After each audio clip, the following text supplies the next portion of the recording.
శివపార్వతి గారు ఒక్క నిమిషం అండి. ఏమండి, ఆవిడ అడిగిన క్వశ్చన్లకి డైరెక్ట్ గా ఆన్సర్, ఉమ్మడి ఆస్తులు ఎలా పంచాలి? ఉమ్మడి ఆస్తులు పంచడం అంటే హైదరాబాద్ ఇంకో 10 ఏళ్ల పాటు సాగించడమా క్యాపిటల్ గా? దానికి మీ దగ్గర ఆన్సర్ ఉందా? ఏంటండి? ఏమీ లేకుండానే ఇనిషియేషన్ తీసుకోకుండా ఢిల్లీలో పంపకాలు అయినాయా తెలంగాణకి ఏపీకి వచ్చిన? వాసుదేవ్ గారు ఆయన రెస్పాన్స్ ఏంటి? తీసుకోవాల్సింది ఎవరు సార్? ఆస్తుల పంపకానికి ఇనిషియేషన్ తీసుకోవాల్సింది ఎవరు సార్? ఇక్కడ ప్రభుత్వమా, సెంట్రల్ గవర్నమెంట్ లోనా? పంపకాలకి ముందు ఒక అడుగు ఇక్కడ వెళ్తేనే కదా అక్కడ పంపకాలు చేస్తారు. ఊరికే సబ్జెక్ట్ లేకుండా ఎంత ఆవేశంగా ఎలా మాట్లాడితే ప్రజలు నమ్మేస్తారనుకుంటే, పాప సీఎం గారి పక్కన వెళ్ళండి, ఆయన నోట్ల నుంచి మాట రావట్లేదు. మీలాంటి ఉత్సాహవంతమైన వాళ్ళు మాట్లాడితేనే ఇన్స్పైర్ అవుతారు ప్రజలు. అమ్మో అమ్మో గుడ్డిగా బయటకు వచ్చింది అనుకున్నాను మీరు మీ మాటలకి, కాసేపు భయపడిపోయింది. నెక్స్ట్ ఏమండి, రైల్వే జోన్ అంటారు. రైల్వే జోన్ 100 సార్లు డిబేట్ చేసాం ఇదే ఛానల్లో కూడా. మీరు ఇచ్చిన దాంట్లో క్యాచ్మెంట్ ఏరియాలో ఉన్న ఎకరాలన్నీ అందులో ఉన్నాయి. ఆ క్యాచ్మెంట్ ఏరియా తీసేసిన ఎకరాలు ఇవ్వండి. ఎందుకంటే అక్కడ క్యాచ్మెంట్ ఏరియా కానీ డెఫినేషన్ కూడా చెప్పాలంటే ఇంకా టైం వేస్ట్. అదంతా వర్షం వస్తే అదంతా కూడా నీరు అక్కడ స్టాగ్నేట్ ఏరియాలో కట్టడం కుదరదు. కంగారు పడకండి, మీరు మాట్లాడినప్పుడు చేశారా? నేను చేయనా? మీకు మళ్ళీ అవకాశం వస్తుంది. నేను చేయనా? వాసుదేవ్ గారు, అది క్యాచ్మెంట్ ఏరియాలో ఉంది, అది కాకుండా వేరేది క్లియర్ చేస్తే వెంటనే మేము సిద్ధంగా ఉన్నామని రైల్వే శాఖ మంత్రి గారు ప్రకటన చేశారా లేదా అనేది మీరు చెప్పండి. అది తప్పు అయితే కనుక నేను వెంటనే ఈవేళ ఢిల్లీ ఫ్లైట్ ఎక్కడానికి నేను సిద్ధమే. అది ఒక్కటే అక్కడ ఇష్యూ.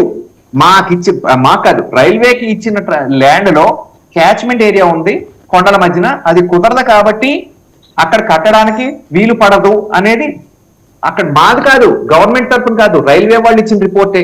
మీరు రైల్వే వాళ్ళతో మాట్లాడండి ఎందుకు అది అవ్వట్లేదని.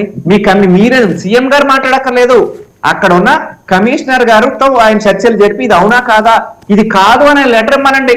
ఆ లెటర్ పట్టుకుని నేను దాని ముందుకు తీసుకెళ్లిపోతాను, ఇందులో ఏం మొహమాటం లేదు. ఆయన ఈ రోజు కూడా అక్కడ ఉన్న కమిషనర్ ఎందుకు ఇవ్వలేదు వాసుదేవ్ గారు? ఇది క్యాచ్మెంట్ ఏరియా కాదు, భారతీయ జనతా పార్టీ చెప్పిన తప్పు, లేకపోతే రైల్వే శాఖ మంత్రులు చెప్పిన తప్పు, రైల్వే అధికారులు చెప్పిన తప్పు అని ఒక లెటర్ ఇవ్వాలండి. వెంటనే దాన్ని ఏ విధంగా రెక్టిఫై అయ్యాలో చూస్తాను.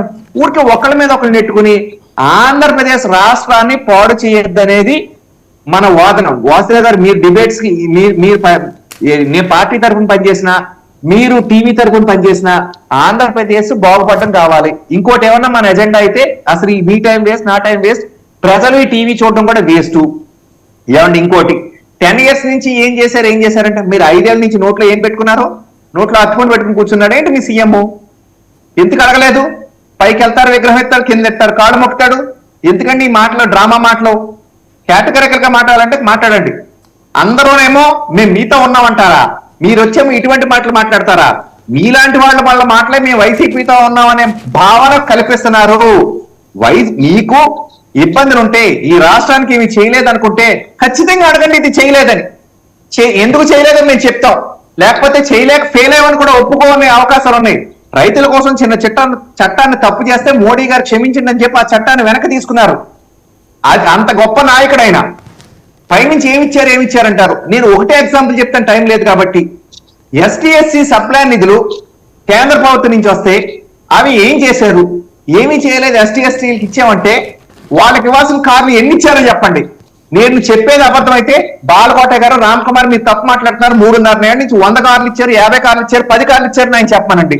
ఆ నిధులని పక్కకి వెళ్ళి లేదా చెప్పమనండి. ఇలా చెప్పమంటే నేను కూడా చాలా చెప్తాను. ఏంటి ఇవన్నీ వదిలేసి ఏంటి ఆ వృద్ధుడు వస్తాడు, ఇది చేస్తాడు, ఏంటి పిచ్చి మాటలు? Jaganmohan Reddy date of birth నీకు తెలుసా? 100 ఏళ్ళు పాలించేస్తాడు, ఎన్నాళ్ళు బతికేస్తాడు అనుకుంటున్నారు? ఇప్పుడున్న కేసులు ఎత్తి మీద ఎట్టుకుని బీపీ, షుగర్ కూడా వచ్చేస్తాయి. ఇప్పటికీ ఏదో రకరకాల ట్రీట్మెంట్లు తీసుకుంటాను వేరే వాళ్ళు అంటారు. నేను అటువంటి వాటికి వెళ్ళను. 100 ఏళ్ళు పాలించాలంటే ఇక్కడి నుంచి 100 ఏళ్ళు బతికేస్తాడా? ఏంటంటే సినిమాటిక్ మాటలన్నీ మాట్లాడతారు. మా పవన్ కళ్యాణ్ గారు మాత్రం మీరు ఏమైనా అనొచ్చా? ఆయన సినిమా మనిషి అంటారా? ఆయన రియలిస్టిక్ గా ప్రజల్లోకి వచ్చి ప్రజలతో కనెక్ట్ అవుతుంటే. సో మనం మాట్లాడినప్పుడు మీరు కూడా మాట్లాడండి, కరెక్ట్ గా మాట్లాడండి. మీరు ఎంత ఎనర్జీతో మాట్లాడారో, ఎంత హై పిచ్ తో మాట్లాడారో అదే హై పిచ్ తో విషయాల మీద కరెక్ట్ గా మాట్లాడండి, మనం డిబేట్ చేద్దాం. ఇంకొక మాట మాట్లాడాలి. ఈ ఏదో ఆపేసింది మా నాయకుడే, చేసేసింది నాయకుడే. ఇది విశాఖపట్నం స్టీల్ ప్లాంట్ కోసం, స్టీల్ ప్లాంట్ కోసం లేదు, ప్రైవేటీకరణ. అసలు ఈ ప్రైవేటీకరణ అనేది స్టార్ట్ చేసింది కాంగ్రెస్. మీ నాయకుడు తండ్రి గారు కాంగ్రెస్ లో ఉన్నప్పుడు అప్పుడు ఎందుకు మాట్లాడలేదు ఆయన? ఈయన ఇంకా పుట్టుండడు, అప్పుడు మొదలు పెట్టారు ప్రైవేటీకరణ. మీకు తెలుసో లేదో, అది చాలా పెద్ద సబ్జెక్టు. తర్వాత కావాలంటే మీరు ఫోన్ చేయండి, నేను చెప్తాను ఎక్కడెక్కడ ప్రైవేటీకరణ స్టార్ట్ చేశారో. దానికోసం ప్రత్యేకమైన శాఖ మంత్రి పెట్టింది కాంగ్రెస్. అదంతా కాదంటే వాసుదేవ్ గారిని, నాకు కాదు వాసుదేవ్ గారిని దగ్గర ఇంకా ఎక్కువ ఇన్ఫర్మేషన్ ఉంటుంది నా దగ్గర, ఎందుకంటే ఆయన ఎప్పటి నుంచో ఉన్న ఈ పత్రికా రంగంలో ఉన్నారు కాబట్టి. ఏమీ లేకుండా ఊరికే అరుణ్ శౌరి గారి కన్నా ముందే మాట్లాడారు. కాంగ్రెస్ పెట్టిందంటారా? చిన్న అంటే నాకు సందేహం, జస్ట్ ఒకవేళ please correct me if I'm wrong. Arun Shouri was the first minister for disinvestment, I believe. ఇంకా ముందే పెట్టారండి, ఇంకా ముందు. ఓకే, అందుకనే ఇంకా ముందే అన్న పెట్టారు. తప్పైతే కరెక్ట్ చేయండి. లేదు, ఇంకా ముందే పెట్టారండి. ప్రత్యేక శాఖ పెట్టిందే కాంగ్రెస్ అండి. ఫస్ట్ పెట్టింది కాంగ్రెస్. పెట్టుబడుల ఉపసంహరణ శాఖ, మంత్రిత్వ శాఖ.